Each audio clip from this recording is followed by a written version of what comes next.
Hallo zusammen, wieder mal auf. Oi, pessoal. Mais uma vez falando em alemão. Eu sou o Pascal, do Neutrality Studies, e hoje tenho aqui comigo minha maravilhosa colega, a única e inigualável professora Ulrike Gerol. Bem-vinda, Ulrike. Ulrike, willkommen. Bom dia. Freut mich sehr, dass wir das machen können, weil wir sprechen heute über ein Fico muito feliz que a gente possa fazer isso, porque hoje vamos falar sobre um livro novo que acabou de sair. Vou mostrar rapidinho a capa aqui. É esta aqui, A Alemanha Neutra, com segurança pela paz. E o subtítulo é To Be or Nay to Be. Você vai ter que me explicar quem teve essa ideia. É bem o meu estilo, para ser sincero. A ideia de que a Alemanha deveria se tornar um país neutro não é nova, né? Ela vem lá dos anos 50. Mas vamos falar sobre isso. Os organizadores são o Uli Gellermann, o Arnulf Reiching e o Jens Fischer-Rodrian. Como é que você entrou nesse projeto? Rodrian, wie bist du in diesem Projekt integriert? Bom, mais uma vez, bom dia e obrigado por me deixar apresentar o livro aqui. Você já mostrou a capa, mas eu estou com ele na mão, porque a gente sempre fica feliz quando esse bebê livro, digamos assim, finalmente sai da editora. O livro foi lançado há pouco tempo. E olha, são nomes de peso.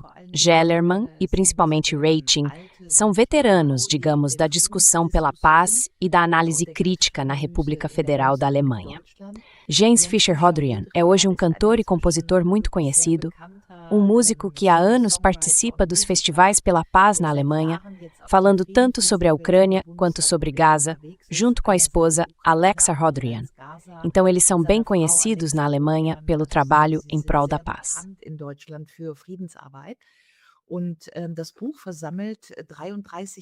E o livro reúne 33 autores, incluindo eu. Então eu também tenho um texto nesse volume.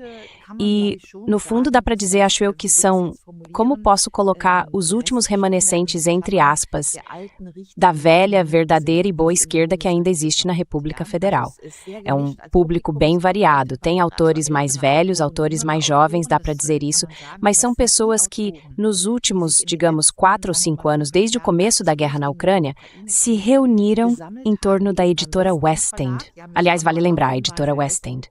A West End é sempre, digamos assim, um selo de qualidade, especialmente quando a gente é criticado pela FAZ.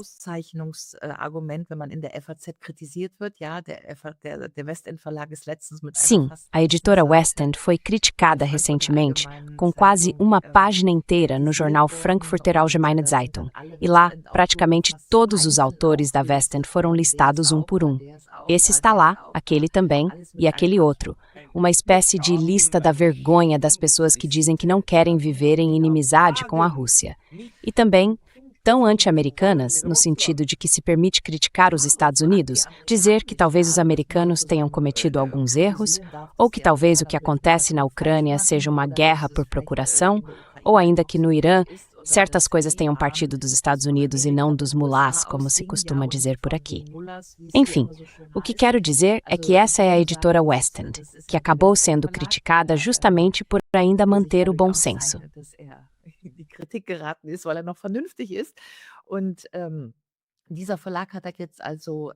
E essa editora reuniu agora mais de 30 autores para falar numa situação, e acho que isso é a primeira coisa que a gente precisa dizer, Pascal. Numa situação em que a Alemanha a cada dia se prepara de forma cada vez mais real para uma guerra, a ponto de me fazer estremecer toda manhã. Eu sei que o seu canal tem atenção internacional. Eu também viajo para outros países. E a impressão que eu tenho, falo isso como uma alemã que mora em Berlim, é que quando estou em Barcelona, em Paris, em Zurique ou mesmo em Viena, não é tão intenso, não é tão forte. O que quero dizer com isso é que me parece que o viés, ou seja, o tom das notícias, incentivo à guerra, essa preparação para a guerra, aparece até em pequenas expressões.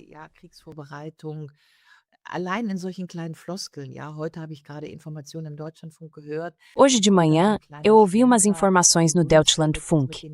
Aí vem aquele pequeno desvio. Agora o exército alemão vai ser colocado em forma de novo, com todo esse dinheiro e preparado para a guerra. Mas, infelizmente, nossos jovens ainda não estão muito prontos para isso. Ou algo assim. Sabe esses desvios? Pois é. Ou então falam de guerra, como se dissessem, eles ainda precisam ser convencidos, não querem virar soldados. O que eu quero dizer é o seguinte. Nesse momento, em que a gente chega até a arrepiar, Hoje de manhã eu me arrepiei ouvindo as notícias, as do Deutschlandfunk. Justamente agora, o Westend Verlag lança esse livro.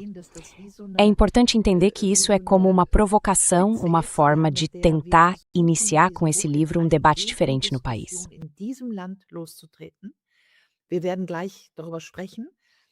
A gente já vai falar sobre isso. Mas, na verdade, a Alemanha é, eu diria, o país central e o principal pilar da União Europeia, ou até da própria arquitetura europeia. Eu diria, infelizmente, porque esse país me parece, no momento, meio que hipnotizado. Esse tipo de discurso de precisamos entrar em guerra contra a Rússia e por aí vai. E é justamente agora que precisamos mudar essa conversa. Foi por isso que a editora Westend lançou esse livro, para que a gente tenha material para levar aos palcos, para pequenas academias, para promover debates, para que existam textos de base para isso. E esses 33 autores abordam o tema de formas bem diferentes. Mas você queria dizer alguma coisa agora, né?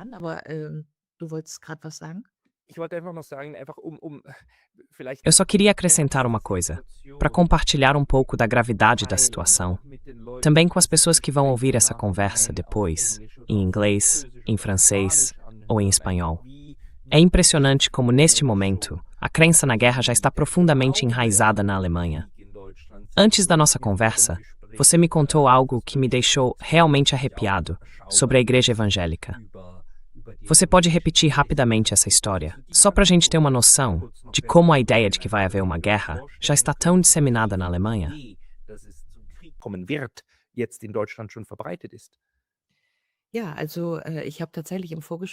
Sim, então eu comentei antes da entrevista que a Frida já tinha me contado, por exemplo. Quer dizer, tem também alguns pastores evangélicos que participam desse livro aqui.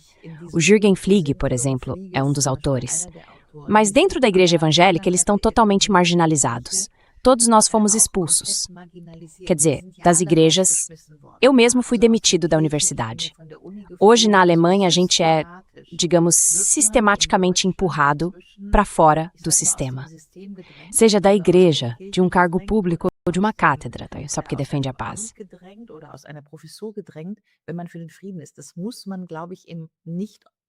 Acho que isso precisa ser entendido fora do contexto alemão, ou melhor, fora do contexto europeu. É o seguinte, posso até dizer aqui, hoje, exatamente hoje, dia 23 de abril, estou entrando com uma ação constitucional, porque fui demitido há 3 anos, depois do lançamento de um livro Fim de Jogo Europa, que escrevi junto com Hauke Hitz. Nesse livro, a gente conta a história anterior à guerra na Ucrânia, desde o Maidan. Lá estão todas as fontes, inclusive as preparações militares americanas. De fato, uma guerra por procuração, empurrando a fronteira ucraniana em direção à Rússia. Ou seja, nada foi tão bem preparado quanto uma guerra de agressão que se diz não preparada.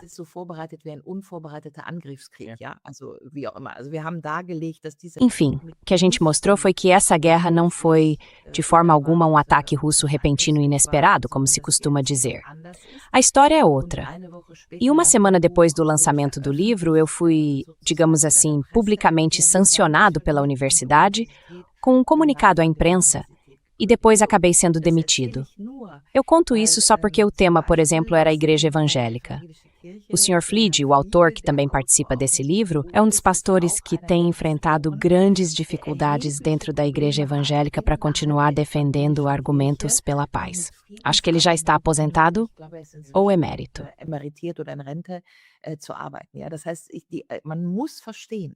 Ou seja, é preciso entender, eu não sei exatamente como é na Itália, na Espanha ou em outros países, que aqui na Alemanha as coisas realmente já estão sendo punidas. Hoje muita gente está sendo sancionada. O Jacques Baud, por exemplo, acabou entrando numa lista de sanções da União Europeia. Ele também é autor nesse livro. Mas voltando à igreja evangélica, existe um documento de 26 páginas. Eu recebi esse documento de uma pessoa da igreja evangélica que eu conheço. Posso te passar esse arquivo, se quiser. Talvez a gente possa colocar o link. É um PDF, então antes seria preciso subir o arquivo para um site. Se a gente puder divulgar, então eu posso sim divulgar. Aí a gente olha isso juntos. Mas agora, Descreve rapidinho esse documento. O que está escrito nele? Esse documento começa, digamos assim, com um esboço totalmente sem crítica da situação de ameaça. A ideia é: a OTAN está ameaçada, Putin está se armando, ou seja, todo o enredo é contado a partir da visão ocidental, sem nenhuma contraposição crítica. Então, a Ucrânia é mesmo um país liberal? Existe oposição na Ucrânia? O que aconteceu nessa guerra? Bucha e por aí vai, acho que não preciso detalhar isso aqui no canal. Ou seja, é uma recontagem completamente acrítica de por que a democracia na Alemanha estaria agora ameaçada e de por que a Igreja Evangélica teria, portanto, uma responsabilidade especial: promover a unidade ecumênica e contribuir para que o país possa se defender de forma segura.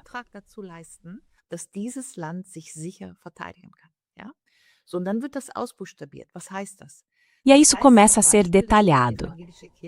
O que isso quer dizer? Quer dizer, por exemplo, que a Igreja Evangélica agora está pensando e aparentemente já está num processo ativo em contratar mais capelães, porque se espera que com a guerra haja soldados mortos. Tudo está sendo preparado de forma que, por exemplo, os pais desses soldados que morrerem recebam um acompanhamento especial. E por isso, esses capelães que já estão sendo selecionados precisam de uma formação específica. Aqui nessa igreja, próprios espaços acontecem as discussões, também precisa se educar a unidade ecumênica.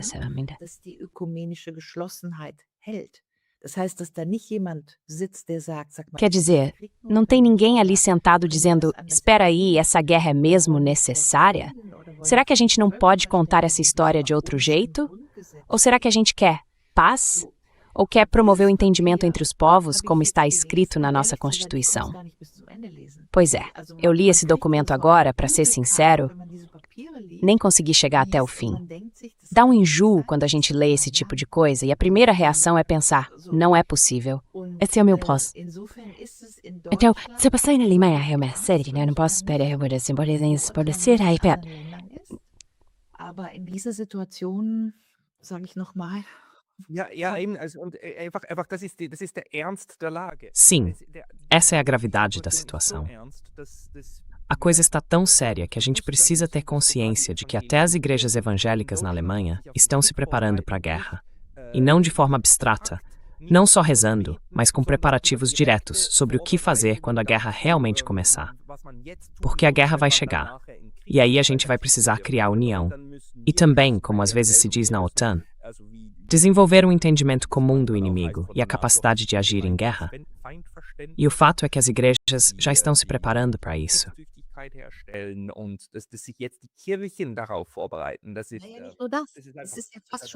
Bom, não é só isso. Na verdade, é quase como se fosse a China.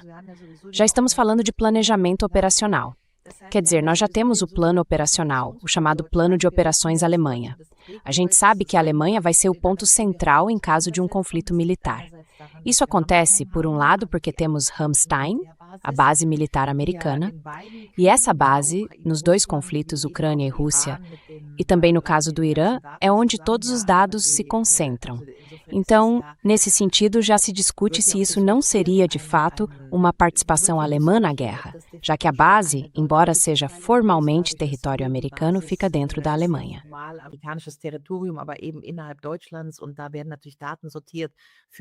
E aí, claro, estão sendo organizados dados para os ataques americanos no Irã. E, ao mesmo tempo, também para a Rússia e para a Ucrânia. Ou seja, a gente está numa fase de preparação operacional. Posso dar um exemplo da minha cidade natal?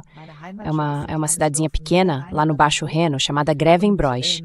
E agora parece que estão planejando ali um cruzamento digital de dados. Quer dizer, você sempre precisa de uma estrutura enorme, basicamente, como posso dizer.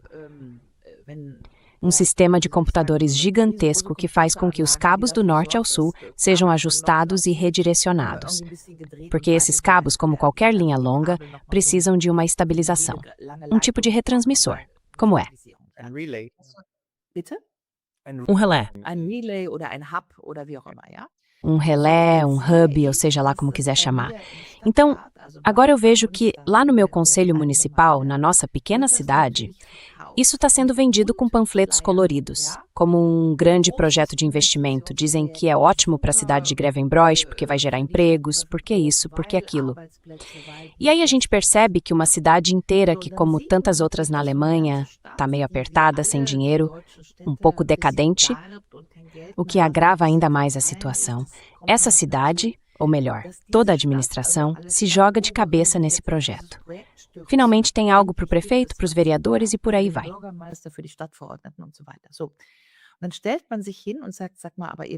Aí a pessoa se levanta e diz, olha, vocês sabem que isso na verdade é um instrumento de guerra, né?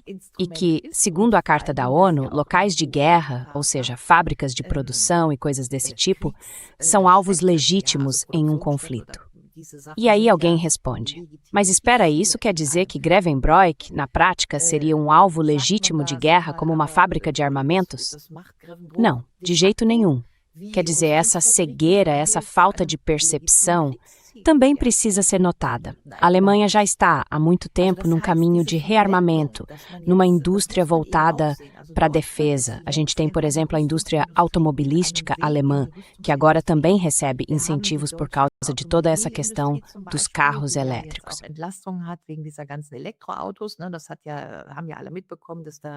Todo mundo viu que a transição para os carros elétricos não deu muito certo.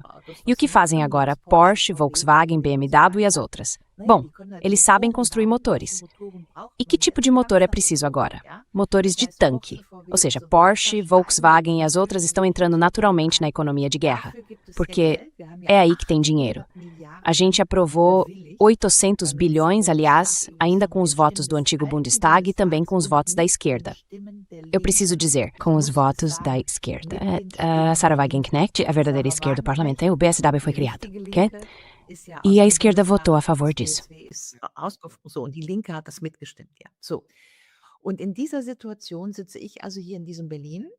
E então, nessa situação, eu estou aqui sentada em Berlim e nem sei direito o que dizer. Eu sou alemã, eu conheço a minha história e eu poderia chorar pelo que aconteceu em 1945, em 49, por tudo que tentamos fazer, nunca mais guerra, resistir aos primeiros sinais, que do solo alemão nunca mais partisse uma guerra. A minha formação, os meus livros da escola, eu tenho 61 anos, esse era o projeto dessa república. E eu vejo, já faz uns 10 anos, ou talvez até mais, dá para perceber há algum tempo, como tudo isso está sendo desmontado, como se alguém passasse o braço por cima de uma mesa e simplesmente jogasse toda a louça no chão.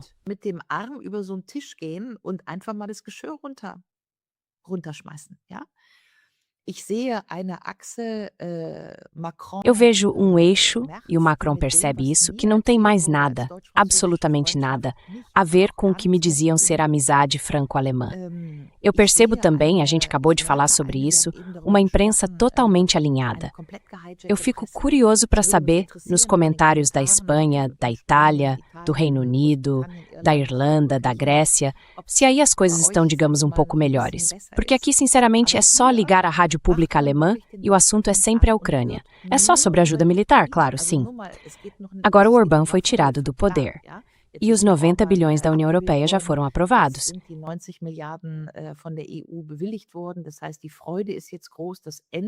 Ou seja, a alegria agora é grande, porque finalmente vão chegar também os 90 bilhões da União Europeia.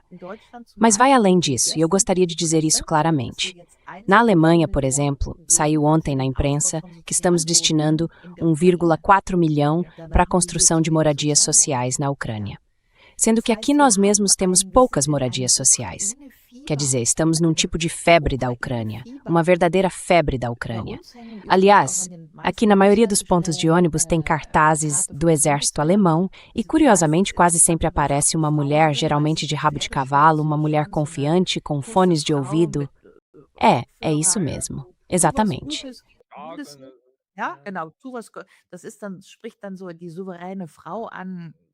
Isso fala direto com aquela mulher confiante, né? Tipo, agora você também pode ser forte, pode ir para a luta, ou algo assim. Eu não sei bem. Dá para perceber pela minha voz que eu quase fico sem ar. Principalmente porque nos últimos, desde quando mesmo, talvez desde a Guerra do Golfo, isso tudo ficou ainda mais tenso. Extremamente tenso, sim. Aí a gente vê coisas como, por exemplo, deveria ser suspenso o acordo de associação entre a Europa e Israel. Quem votou contra? Quem vetou Alemanha e Itália, as potências da última guerra. Estamos numa situação...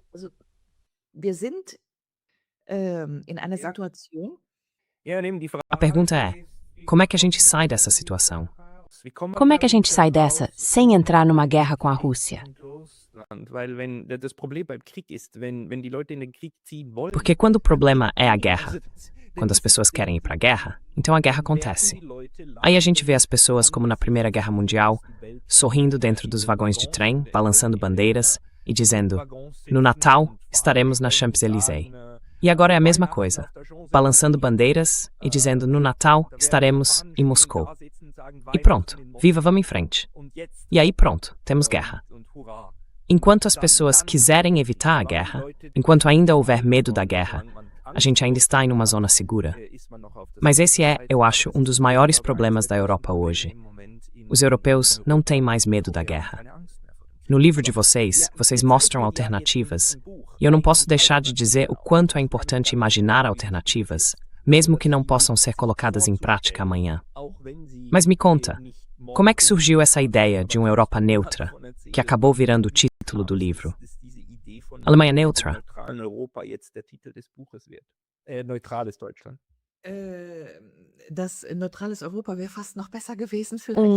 A Europa neutra talvez tivesse sido até melhor, né? Mas claro, esse é um livro feito, antes de tudo, para o mercado alemão. Como surgiu o título, eu realmente não sei. Alemanha neutra, mas na verdade a ideia era meio que cutucar uma bolha, provocar um pouco, porque agora na Alemanha a gente tem esse termo preparado para a guerra. Eu nem sei se ele já existe em outras línguas, mas a intenção era abrir o leque de opções, como se costuma dizer. E, de fato, há diferentes tipos de artigos, são 33 ao todo, e tem também, digamos assim, pequenas esquetes literárias.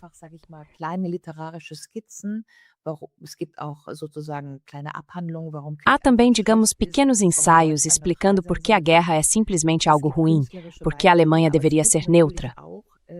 Há contribuições artísticas, mas também, claro, análises históricas, de Wolfgang Effenkemper e outros. Ou seja, o livro reúne textos bem diferentes entre si. Alguns desses textos tratam diretamente da história alemã e acabam sendo, de certa forma, uma recontagem das oportunidades perdidas. Em resumo, o livro tenta fazer uma análise, para colocar de um jeito bem simples, de que aqui no nosso país nós acreditamos que, junto com os americanos ou com a amizade transatlântica, conseguiríamos construir uma Europa estável, independente e pacífica.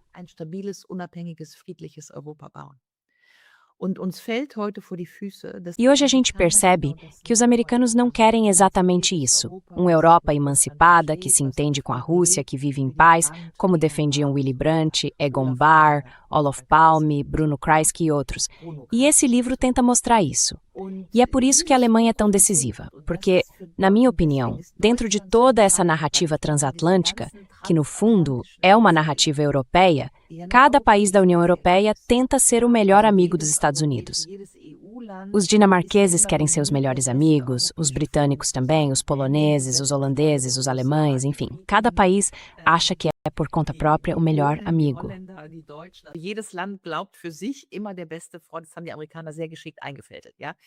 Os americanos armaram isso de um jeito bem esperto. No momento, são os poloneses que acham que são os melhores amigos dos Estados Unidos. Enfim, por muito tempo até foram.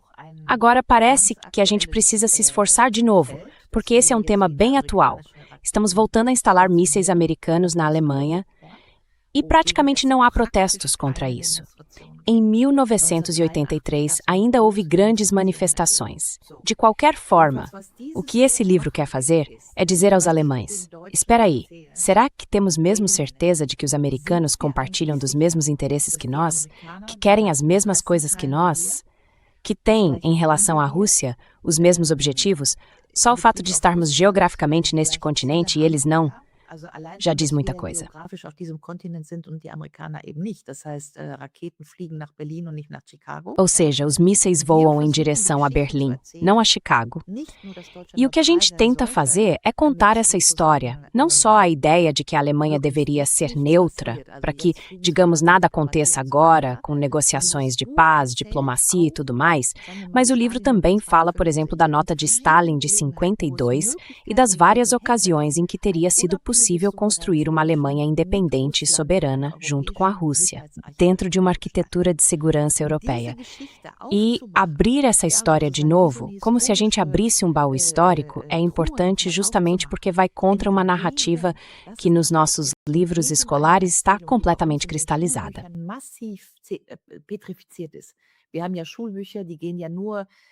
A gente tem livros escolares que basicamente dizem o seguinte: os americanos nos libertaram, trouxeram chiclete, depois veio o Plano Marshall, e sem os americanos nada teria dado certo. Depois vieram as relações entre Alemanha e França. O Kohl quis mudar um pouquinho as coisas por um tempo, mas isso não é considerado tão importante. E a OTAN nos protege, agora mais do que nunca. Então, é uma narrativa contínua, né? Mas hoje na Alemanha, a gente tem o F.N. Kemper e outros autores que foram olhar os arquivos de verdade. O Jonas Tögel, por exemplo. Aliás, todos os autores da editora West End, posso dizer isso aqui, todos eles são da West End Verlag.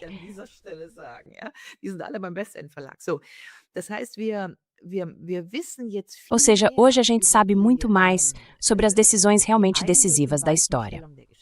Sabemos bastante, e na verdade já sabíamos disso há alguns anos, quando esses trabalhos foram escritos. Mas vamos pegar, por exemplo, o Tratado do Eliseu, as relações entre Alemanha e França, a União de Defesa Franco-Alemã e tudo mais. Esse tratado acabou sendo completamente esvaziado durante a noite. Por quê? Porque antes da ratificação no Bundestag, colocaram uma introdução, uma espécie de preâmbulo pró-OTAN, de um dia para o outro. E aí, no dia seguinte, quando o tratado foi assinado, de Gaulle disse na coletiva de imprensa, espero conseguir reproduzir bem em francês, que tratados podem morrer como jovens moças desvirginadas.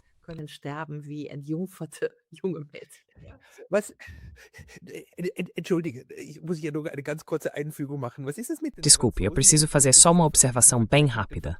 O que acontece com os franceses e essas comparações com tratados? Porque eu acho que foi o de Gaulle que disse: tratados de Estado são como rosas e moças. São bons enquanto são bons. Isso, exatamente. Eles murcham do mesmo jeito. Quer dizer, os franceses e essas metáforas com garotas. Tá bom, deixa pra lá. O que eu queria reforçar é o seguinte: o livro mostra figuras como Stalin, de Gaulle, que aliás defendia uma posição equidistante entre os Estados Unidos e a antiga União Soviética, os Tratados do Leste, Egon Bahr, Brandt e assim por diante. O livro acompanha as várias etapas em que forças politicamente relevantes, na Alemanha e na Europa, quiseram seguir um caminho diferente, ou seja, não seguir a rota transatlântica. E o livro mostra isso claramente. Claro que existe muito mais literatura sobre o tema, esses são apenas textos curtos, mas a nossa ideia é justamente ampliar essa discussão. O que tentamos mostrar é que sempre houve tentativas de impedir que se tomasse um rumo diferente.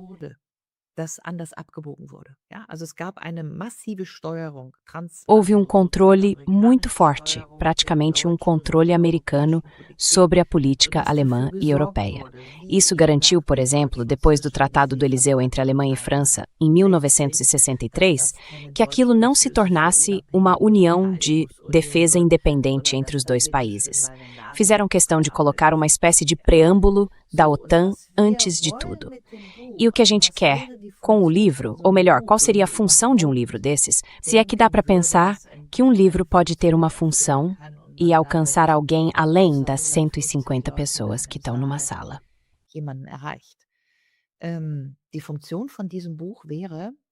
A ideia desse livro é levantar a redoma de vidro em que a gente está preso.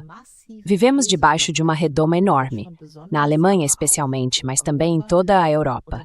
E lá dentro, O ar já está irrespirável. Está impregnado de uma narrativa estragada, falsa.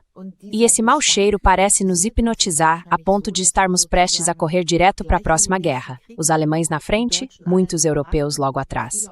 Putin é o novo Hitler, dizem. E agora temos que marchar contra o leste. Essa história precisa ser recontada, Gekka. E é para isso que o livro quer contribuir. Und dazu soll das Buch einen Beitrag leisten. Da bin ich sehr froh dafür. Denn wie man diese Fico muito feliz com isso. Porque a grande questão agora é como levantar essa redoma de vidro só para que as pessoas lá embaixo possam respirar um pouco de ar fresco. Essa é uma pergunta muito boa. Eu realmente tenho a sensação de que a Europa, mais uma vez, está se perdendo nesse solipsismo, nesse próprio discurso que se repete sem parar, até o enjoo, até que tudo fique impregnado com o mesmo cheiro. E aí a gente, como cidadão comum, quase não tem mais como acessar outras interpretações do que realmente está acontecendo agora. Por isso, atividades de troca de ideias, como as que aparecem nesse livro, são extremamente importantes. Diese Brainstorming-Aktivitäten wie in diesem Buch so extrem wichtig. Und eben, also Deutschland hätte 52... Então, a Alemanha poderia ter se tornado neutra em 52, 53. Infelizmente, eu tenho que dizer, os soviéticos perceberam isso tarde demais. Foi preciso esperar a morte de Stalin para que se pudesse pensar em tornar a Alemanha neutra. Na verdade, a Áustria já poderia ter sido neutralizada bem antes. Quando os soviéticos perceberam, quando Molotov percebeu, que se a gente fizesse da Áustria um exemplo, deixando o país se tornar neutro e se reunificar, isso talvez tivesse um valor simbólico. Mas aí, infelizmente, o trem já tinha passado para a Alemanha. Mas a ideia em si, e há um ótimo pesquisador sobre isso, não sei se ele também escreve sobre o tema no livro, é do Michael Gehler, professor na Universidade de Heidelberg. Professor an der Universität Heidelberg. Sim, também conhece ele. Ein riesengroßes Buch, 1200 Seiten über die... Ele escreveu um livro enorme, com 1.200 páginas, sobre as notas de Stalin. E ele chega, diferente de outros pesquisadores austríacos, à conclusão de que não, as notas de Stalin, essa ideia de uma Alemanha neutra e unificada, eram realmente sérias.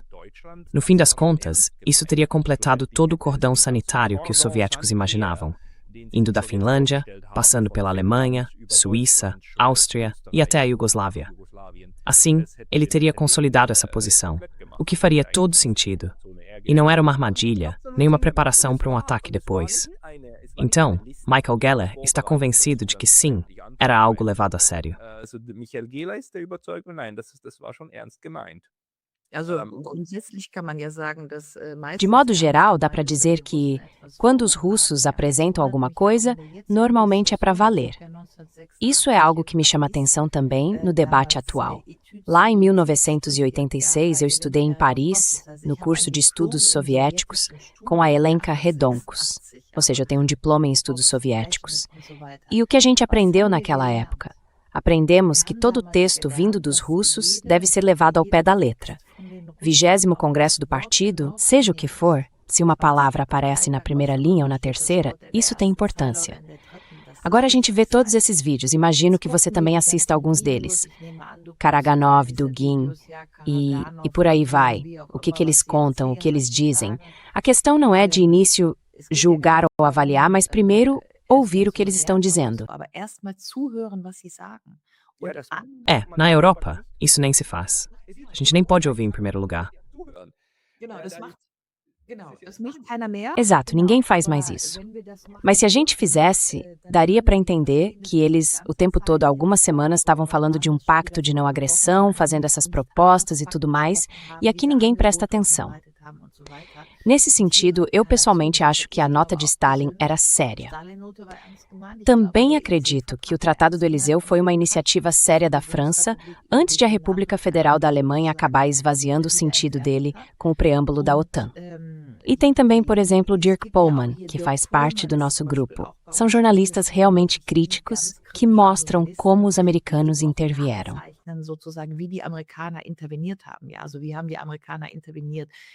Então, como é que os americanos intervieram? Na Áustria, na Suécia, com Olof Palme e por aí vai. Mas o que é realmente assustador é outra coisa. E aí vem a pergunta: como é que a gente tira essa redoma de vidro? Como é que se conduz uma população da República Federal, ou melhor, da Europa, para fora desse tipo de síndrome de Estocolmo?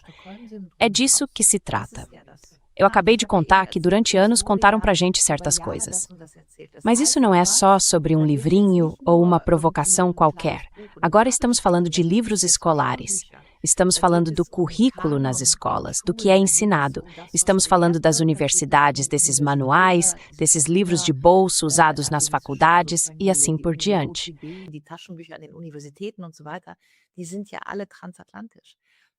Eles são todos transatlânticos. Isso também quer dizer, e você já teve outras conversas sobre isso no seu canal, que todas as nossas elites são transatlânticas. Na verdade, existem 3 assuntos sobre os quais não se pode falar na Alemanha: capitalismo, Estados Unidos e Israel. Todo o resto, mais ou menos, ainda dá para comentar. Mas esses 3 são os verdadeiros temas proibidos. Sobre eles não se discute. E em tempos de guerra, guerra dos Estados Unidos, conflito entre Israel e Irã, fica ainda mais difícil sair desse enquadramento, quando todo o sistema político, o sistema parlamentar e tudo mais, foi educado e socializado dentro do atlantismo.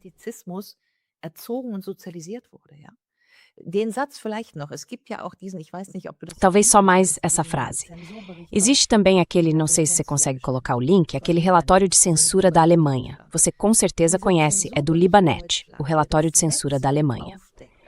E esse relatório mostra toda a rede, ou seja, para quais ondes vai o dinheiro do Estado para financiar campanhas que acabam espalhando propaganda pró-Ucrânia, pró-Estados Unidos ou o que for, né? É uma rede enorme. E claro, tudo isso sempre do pretexto de proteger a democracia ou de combater o discurso de ódio. E por aí vai, Chay.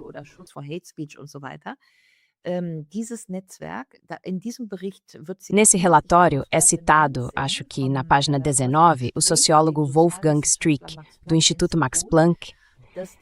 Ele diz que o atlantismo virou uma questão de razão de Estado na Alemanha e que qualquer pessoa que não queira simplesmente seguir esse cânone, mas queira pelo menos discutir o assunto, tipo, será que tudo que os americanos fazem com a gente e por nós é realmente bom?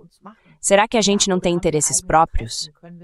Será que dá para imaginar uma Europa independente, uma Europa que possa se reconciliar com a Rússia e por aí vai?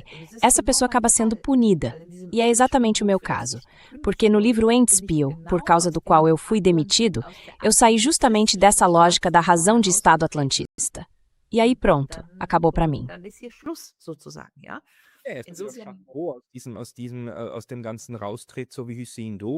De todo esse afastamento, como Hüseyin Doğru desse atlantismo, os outros, quer dizer, aqueles que estão sendo sancionados oficialmente agora, ou de forma mais indireta, você, por exemplo, seria sancionado em outro nível, por outras forças, no fim das contas, todos eles seguem a mesma mentalidade de guerra.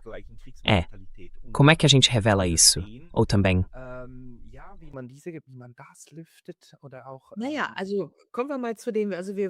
Bom, então vamos lá. A gente está defendendo, por exemplo, tem artigos que dizem bem claramente, há vários textos nesse livro, e a maioria deles diz basicamente acabe com a OTAN, que a OTAN tem que deixar de existir.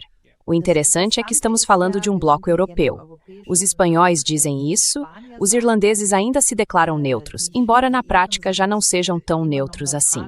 A gente fala da Alemanha, mas na verdade estamos falando da região DACH, Suíça, Áustria e Alemanha. Na Áustria o debate também é muito forte. Agora tem eleições na Hungria e lá se fala sobre a região do Danúbio. E pelo que eu entendo, com ideias bem diferentes daquelas que a senhora von der Leyen, da Comissão Europeia, tinha em mente.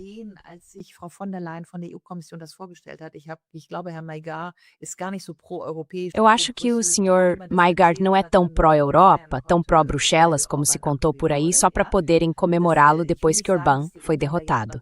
Não quero dizer que os húngaros agora estejam neutros, mas dá para ver claramente que eles também querem manter contatos com a Rússia e por aí vai. E não estão nessa linha de guerra tão rígida em que a União Europeia se colocou. A gente precisa diferenciar Europa e União Europeia. Como alemã e muito preocupada com a situação da República Federal, eu realmente espero que esse livro consiga se conectar com os debates de outros países. Acho que agora precisamos de uma discussão em todos os países da União Europeia. Na Grécia, em Portugal, na Espanha, na França, na Suécia e assim por diante. E a pergunta é, o que foi que os americanos realmente fizeram com a gente? Was haben die Amerikaner eigentlich mit uns gemacht? Und ich glaube, jedes Land muss diese Eu acho que cada país precisa ter essa discussão internamente. Precisa refletir porque, durante tantas décadas, um pouco como naquelas propagandas antigas na Alemanha, das pilhas Duracell, com o coelhinho que corre mais e dura mais, porque cada país acabou adotando como princípio ser o melhor amigo dos americanos. Se a gente olhar para a França, é bem interessante. De Gaulle rompeu com isso, buscou uma certa equidistância, e a França ficou por muitos anos. Só voltou para a OTAN em 2008 com Sarkozy. Ficou por muitos anos meio que como o Asterix da Europa, era o país que ainda participava das estruturas políticas, mas não das militares, e assim por diante. Os franceses tinham uma certa resistência à americanização. gegenüber der Amerikanisierung. Immer, übrigens auch im kulturellen Bereich. Sie haben auch immer Sempre, aliás, também na área cultural. Eles sempre valorizaram a própria cultura, o próprio cinema e não Hollywood. Também mantiveram por muitos anos a própria estrutura científica em francês. Mas mesmo na França, pelo que vejo, e eu vou bastante para lá porque meus filhos moram em Paris, essa estrutura científica acabou se anglicizando, ou seja, passou para o inglês. Será que o aspecto cultural também virou iPhone, Starbucks, chegou a Paris? E agora os franceses também estão dentro das estruturas militares. Ou seja, algo mudou nos últimos 15 anos. Eles resistiram por muito tempo, mas agora parece que a coisa virou.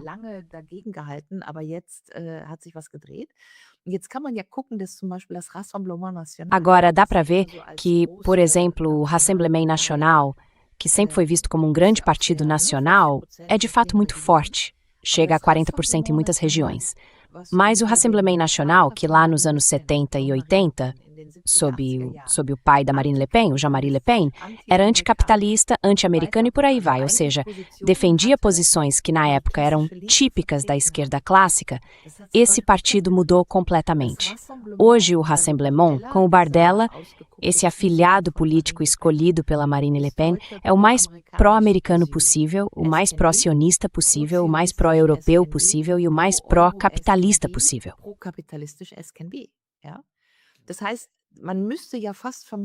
Ou seja, a gente quase poderia suspeitar, e eu também falo disso no meu último livro, ou melhor, em outro livro, dá para ver isso também no caso do AfD, que os partidos populistas, que no começo surgiram para oferecer uma alternativa a essa narrativa atlântica, acabam sendo, digamos, infiltrados. Na Áustria é a mesma coisa, assim como com o AfD. E agora está acontecendo uma disputa interna. Metade do AfD, e a gente tem que lembrar que a Alemanha ainda era dividida, com a antiga Alemanha Oriental e os ex-cidadãos da RDA, essa metade é basicamente pró-Rússia. Ninguém aqui quer uma guerra com a Rússia.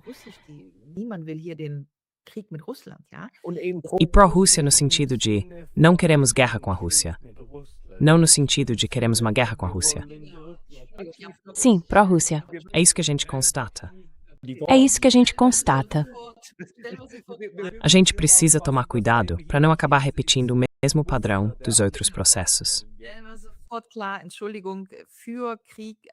Desculpe, mas quando falo de diplomacia, de entendimento, falo, na verdade, daquilo que a Europa deveria fazer. Construir uma arquitetura de segurança europeia, na qual a Ucrânia poderia e deveria ter um papel de ponte, e assim por diante. O que não faz sentido é esse cabo de guerra, essa ideia de que toda a Ucrânia precisa ir para o Ocidente. É justamente isso que nos empurra para uma polarização. E diante desse cenário, eu acredito que o mais importante agora é que a Alemanha... Bom, nós já discutimos 2 pontos.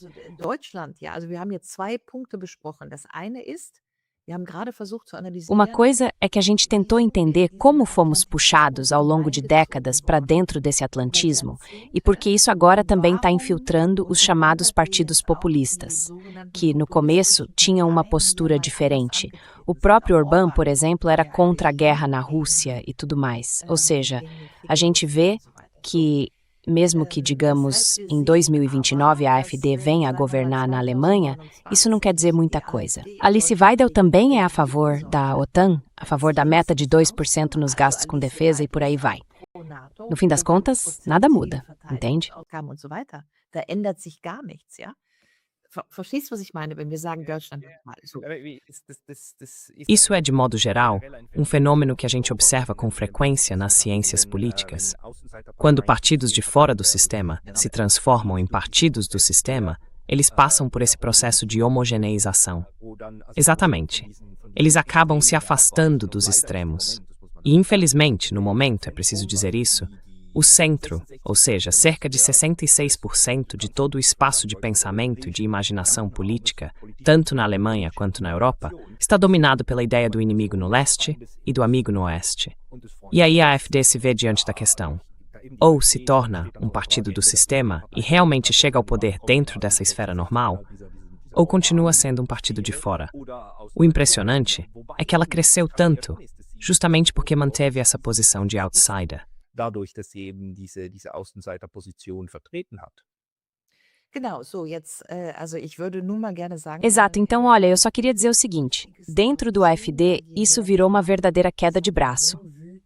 Porque quanto mais o Trump, digamos assim, causa confusão no cenário internacional, mais fica claro que o AfD, que até um ano atrás dizia que se deixava levar pelos fãs do Trump, né, com toda aquela coisa do Musk e tudo mais, naquela época dava a impressão de que esse partido estava sendo impulsionado, que o Trump e os republicanos iam praticamente carregar o AfD até uma vitória eleitoral na Alemanha.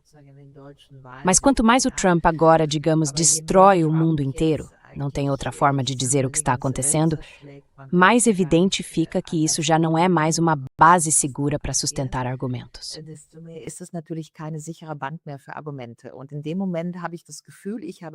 E nesse momento eu tenho a sensação pessoalmente de que a AfD do leste, digamos assim, ou seja, aqueles que defendem diplomacia, diálogo com a Rússia, uma ordem de paz e tudo mais, que também são menos libertários, menos, digamos, capitalistas, e ainda tem uma mentalidade mais de trabalhador, de colarinho azul, que esse grupo dentro da AfD agora está ganhando um pouco mais de espaço, simplesmente porque o Trump é, bom, do jeito subterrâneo que ele é.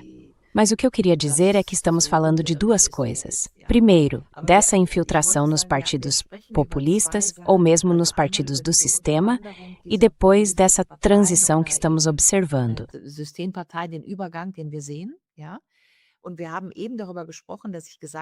A gente acabou de falar sobre isso, né? Eu disse que toda a Europa vive um tipo de síndrome de Estocolmo.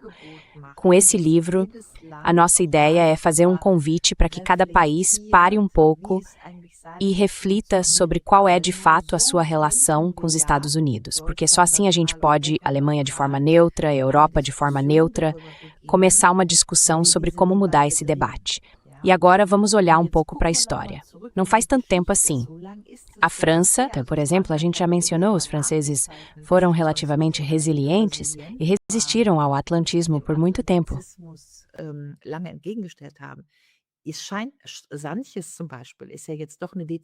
O Sanches, por exemplo, agora tem uma posição bem diferente.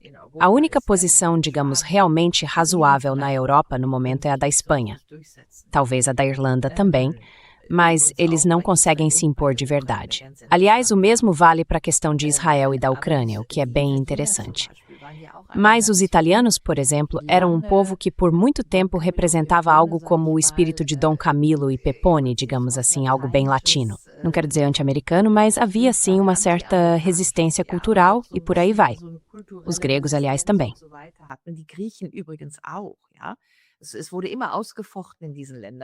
Esses conflitos sempre existiram nesses países.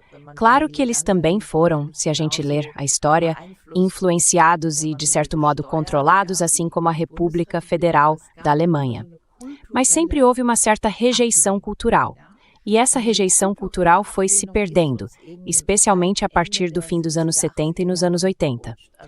Essa tendência de americanização cultural, que o Hawke Ritz descreve muito bem no livro O Fim do Ocidente, ainda resistia um pouco nos anos 70. Naquela época ainda existia gente como Jean-Paul Sartre e outros pensadores, e a gente ainda tinha uma autoconfiança europeia também no sentido cultural. Und dann haben wir uns zunehmend verstanden. E aí a gente começou a se entender cada vez mais como uma espécie de interpretação da cultura americana e chamamos isso tudo de Ocidente. A maioria das pessoas diz eu venho do Ocidente, ou seja, da Europa. Mas essa junção de Europa e Estados Unidos dentro da ideia de Ocidente é, do ponto de vista semântico e também cultural, algo bem problemático. Nós somos o Ocidente. Mas o que isso quer dizer, afinal? O que é esse tal de Ocidente? O Ocidente agora é a OTAN? E o que sobra do Ocidente se o Trump disser tudo bem, a OTAN acabou? Aí alguém pode pensar, ótimo, se a OTAN acabou, então a gente na Europa pode refletir um pouco sobre o que fazer sem a OTAN. Mas se na Alemanha disso só sai uma discussão boba do tipo, se a OTAN acabar, então vamos sozinhos para a guerra contra a Rússia, aí realmente fica difícil.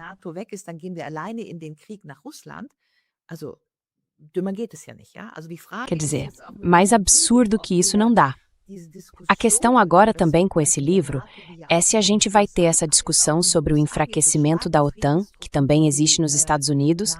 Lá também há grupos pacifistas fortes que, no fundo, querem desmontar a OTAN. E o Trump praticamente já anunciou isso.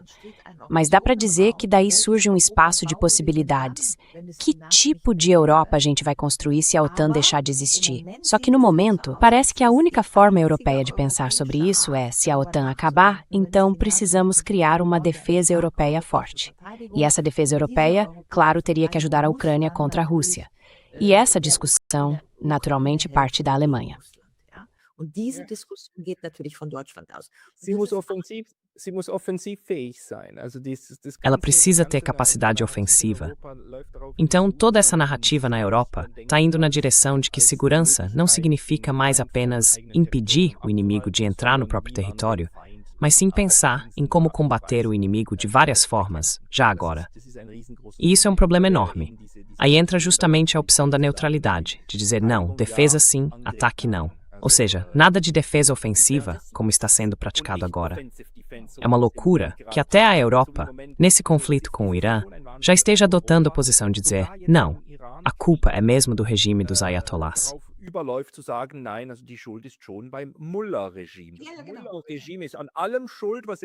O regime dos mulás é o culpado por tudo que está dando errado no momento. Quando se falou que foi uma guerra de agressão ilegal, o Sr. Merz ainda disse algo como o direito internacional não vale para o Irã, porque o Irã teria violado o direito internacional. Então agora não se aplica mais. Seguindo essa lógica, também não se poderia mais levar um ladrão à justiça, porque ele roubou. Afinal, o Estado de Direito deixaria de valer. Ou seja, essa lógica é completamente absurda e distorcida. Mas essa teimosia, essa ideia de dizer, não importa o que os Estados Unidos façam, talvez a gente não esteja totalmente satisfeito, mas estamos do lado deles. Não, porque no fim das contas, parece que a gente tem que ficar feliz com isso.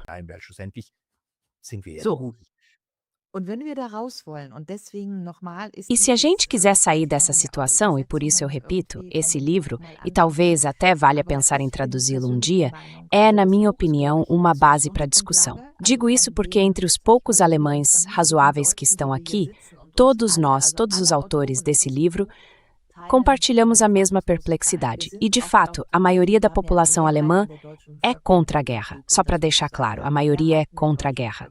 O problema é que, no momento, todos os postos de decisão.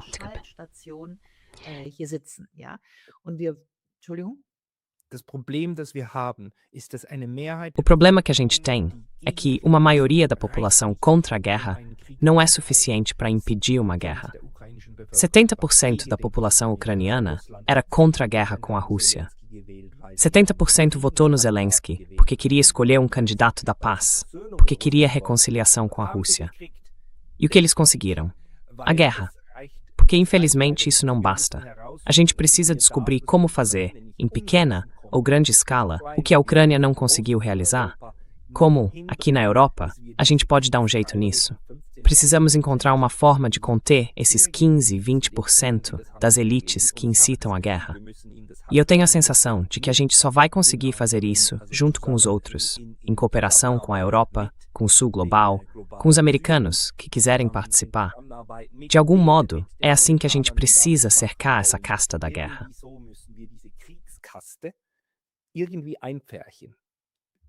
Also auch mit den BRICS-Staaten. Ich war gerade in Moskau, da war das Sim, também com os países do BRICS. Eu estive recentemente em Moscou, no Fórum Econômico de Moscou. Lá, os iranianos, os chineses, os indianos e os brasileiros falaram de forma totalmente razoável. Disseram coisas como precisamos de um sistema global equilibrado e assim por diante.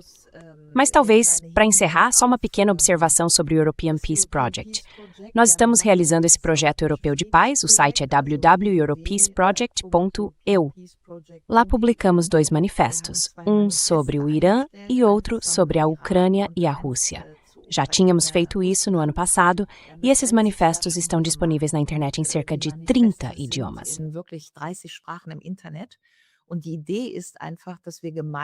A ideia é simples. Queremos fazer juntos um apelo, uma declaração pela paz.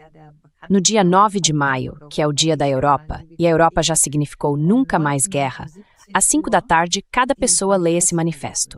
Onde quer que esteja, qualquer um pode encontrar o texto na internet, escolher a versão sobre o Irã, sobre a Rússia, ou até montar a sua própria, acrescentar algo pessoal, fazer uma intervenção artística, levar o violão, enfim, é bem livre. O importante é isso, marcar o Dia da Europa, 9 de maio, às 5 da tarde, novamente como um dia da paz. E não como um dia em que nossos governos decidam que a União Europeia, como a senhora von der Leyen imagina, tem que ir para a guerra.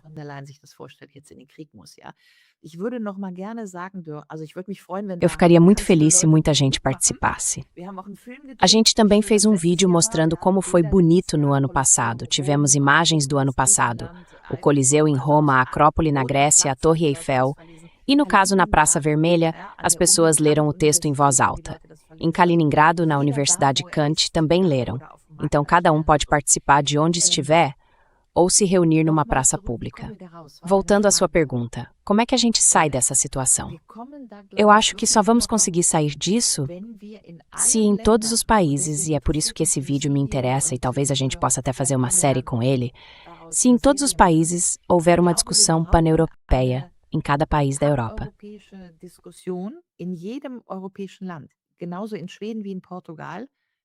Do mesmo jeito na Suécia, como em Portugal. E como é que você lida com a América? Só quando a gente responder essa pergunta, digamos, de forma psicanalítica, cada país, por si, é que dá para entender. Cada país, para falar bem claro, precisa encarar o seu próprio ato de violência. Eu lembro bem, quando começou a guerra na Ucrânia, na Itália, sempre aparecia aquela imagem da Europa sobre o touro.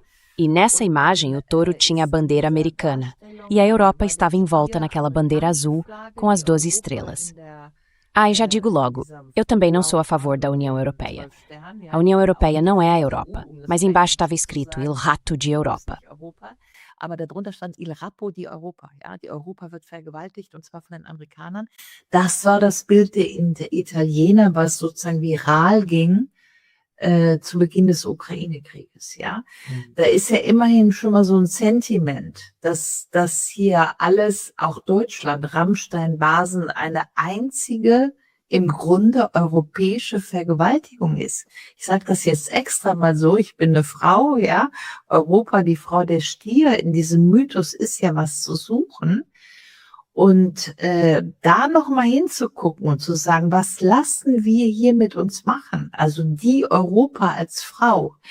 Und darüber in jedem Land, ich hab ja dieses European Peace Project, habe ich gesagt, wir haben einmal in der Woche einen Zoom.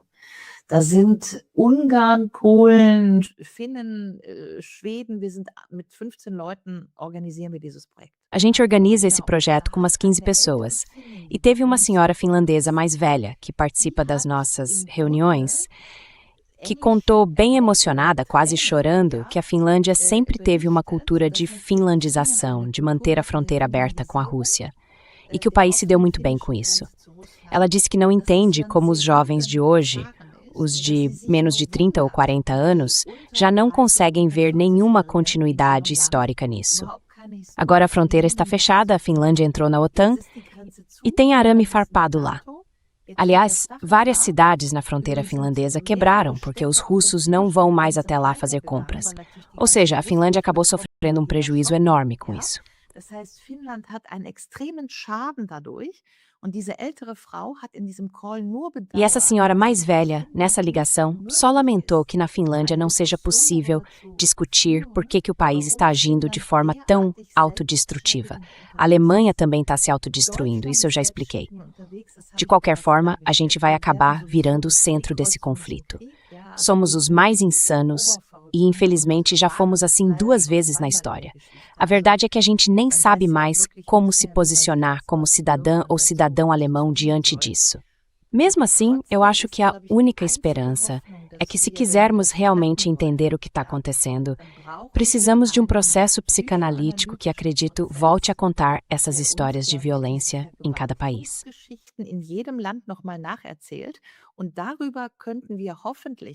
E com isso a gente poderia, espero eu, criar um laço cultural e psicológico e dizer: se a gente não quer mais nada disso, você também?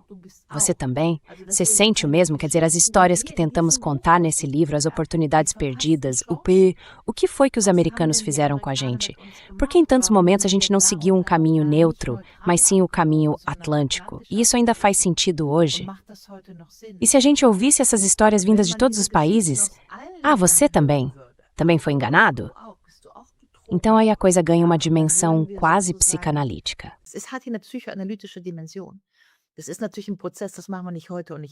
Isso, claro, é um processo. Não vai acontecer hoje nem amanhã. Provavelmente a gente vai ter que passar por essa guerra para ter essa experiência. Eu não sei, mas seria pelo menos o ponto para dizer, se a gente conseguir passar de novo por isso que está se formando agora, pelo menos na Alemanha, olhando para a situação da Ucrânia, estamos construindo, para encerrar esse assunto, uma fábrica de drones ucraniano-alemã na Baviera. Os russos sabem disso. E também sabem quais peças estão em qual drone ucraniano. Se apenas um drone com peças alemãs cair em território russo, então, bom, eu não sei o que a gente vai dizer para os russos para que eles fiquem quietos depois que a Wehrmacht matou 27 mil.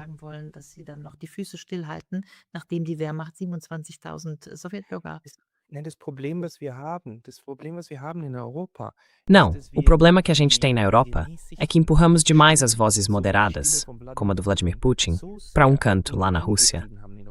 E agora as vozes do Karaganov e de outros que dizem, então vamos atacar, estão recebendo um apoio enorme dentro do país.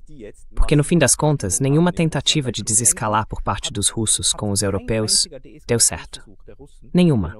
O tempo todo, o Vladimir Putin bateu de frente com uma parede.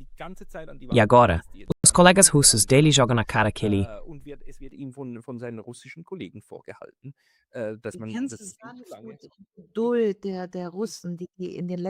A paciência dos russos, que a gente viu nos últimos anos, olha, eu também estive lá, a gente conversa com o embaixador russo e tudo mais, a serenidade, a paciência, as propostas, o pacto de não agressão, Lavrov, os textos, tudo isso estava lá, foi oferecido para nós, a mão sempre esteve estendida. Eu vou a Moscou como alemã e ainda encontro russos ao meu redor dizendo quero falar alemão e por aí vai. Ou seja, esse carinho pela Alemanha ainda existe, mesmo hoje 4 de guerra. A gente nem entende direito como esse país consegue sustentar moralmente com tudo isso.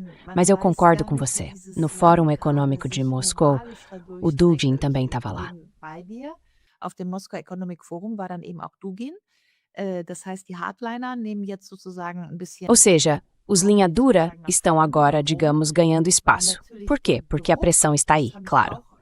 Ouvi isso várias vezes em Moscou. A gente não pode ficar parado por muito mais tempo. Por que o Putin não faz nada? Ou por que as coisas não andam um pouco mais rápido? Essas perguntas aparecem o tempo todo. E aí, naturalmente, os linha dura acabam se impondo.